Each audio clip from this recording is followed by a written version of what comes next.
வணக்கம். வள்ளலார் அவர்களின் ஆசியுடன் தினம் ஒரு சிந்தனை என்ற அடிப்படையில் இன்று நான் எடுத்துக்கொண்ட தலைப்பு நட்பு. மாணவ கண்மணிகளே, உங்களுக்கு மிகவும் பிடித்தமான ஒரு தலைப்பு நட்பு. உன் கூட பிறக்கவில்லை, உனக்கு நான் உடன்பிறப்பும் இல்லை, இருந்தும் உன்னை பிடிக்கிறது.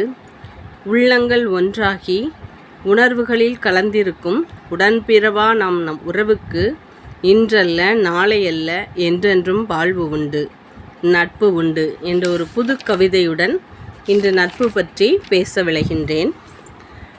வள்ளுவர் நட்பை பற்றி ஒரு அதிகாரமே வகுத்துள்ளார். அதில் செயற்கரிய யாவுல நட்பின் அதுபோல வினைக்கரிய யாவுல காப்பு. அதாவது நட்பு கொள்வது போன்ற அரிய செயல் எதுவும் இல்லை. அதுபோல் அந்த நட்பே நமக்கு பாதுகாப்புக்கு ஏற்ற செயலும் வேறொன்றும் இல்லை. முகநக நட்பது நட்பன்று நெஞ்சத்து அகநக நட்பது நட்பு அப்படின்னு சொல்கிறாங்க.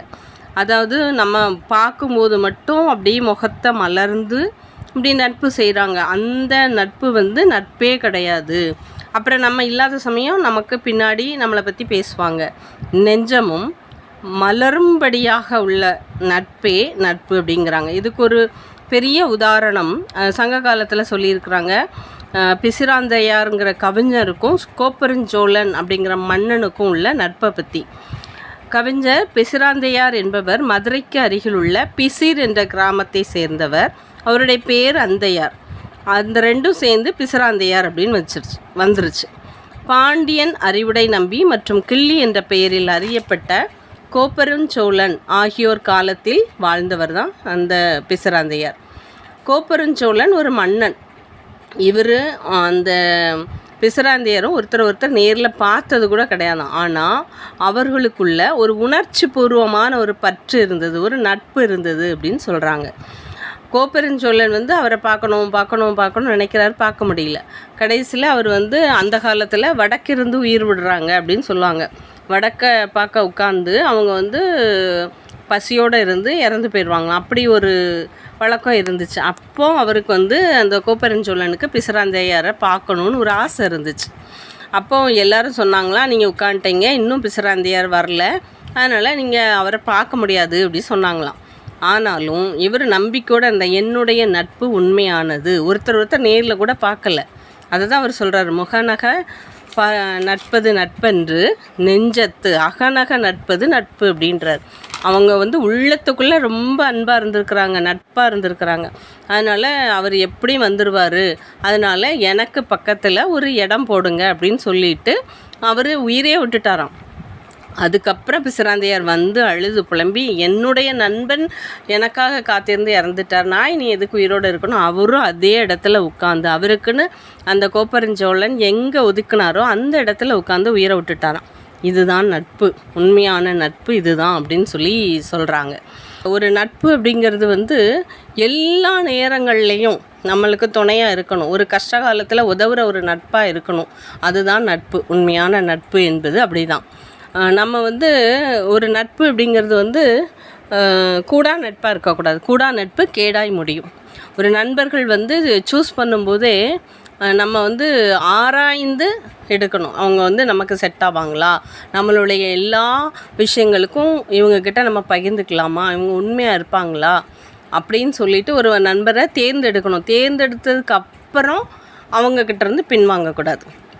ஏதாவது ஒரு தப்பு பண்ணுறோம், ஃப்ரெண்டே சொல்லிட்டான் நீ ஒரு தப்பு பண்ணுற அப்படின்னா யாருக்கிட்டையும் போய் தேடி நான் செய்கிறது தப்பாக கரெக்டான்னு கேட்க வேண்டாம். உன் மனசாட்சிட்ட கேளு, இந்த நட்பு கரெக்டா, இல்லை நான் செய்கிற செயல் கரெக்டா அப்படிங்கிறத நீ ஒரு நிமிஷம் யோசிச்சேன்னா அதற்கான விடை கிடச்சிரும்.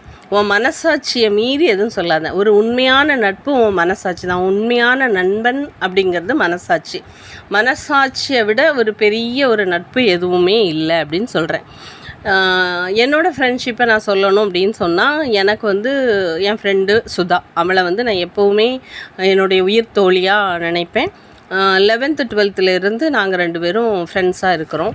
கிட்டத்தட்ட 35 வருஷமாக எங்களுடைய ஃப்ரெண்ட்ஷிப் இருக்குது. அவள் வந்து மும்பையில் இருந்தா, நான் சென்னையில் இருந்தேன். நான் ஃபாரின் போனேன். எங்கே போனாலும் எங்களுடைய நட்பு வந்து பிரியவே இல்லை.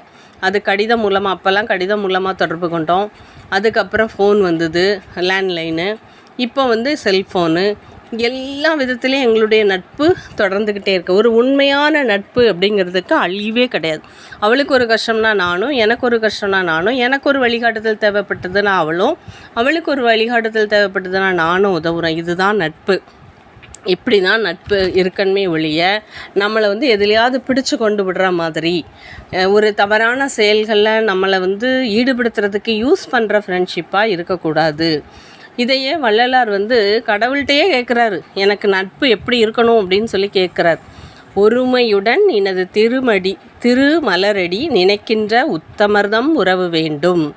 ஒருமையுடன் இனது திருமலரடி நினைக்கின்ற உத்தமர்தம் உறவு வேண்டும். உள்ளொன்று வைத்து புறமொன்று பேசுவார் உறவு கலவாமை வேண்டும்.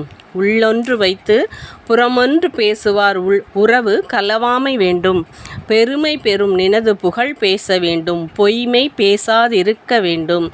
பெருநெறி பிடித்தொழுக வேண்டும் அப்படின்னு சொல்கிறார் வள்ளலார். அவர் எவ்வளோ பெரியவர், எவ்வளவோ ஞானம் பெற்றவர். அவர் எப்படி போய் கடவுள்கிட்ட இறைஞ்சி கேட்குறார் பாரு, எந்த மாதிரி நட்பு இருக்கணும்னு சொல்கிறார்.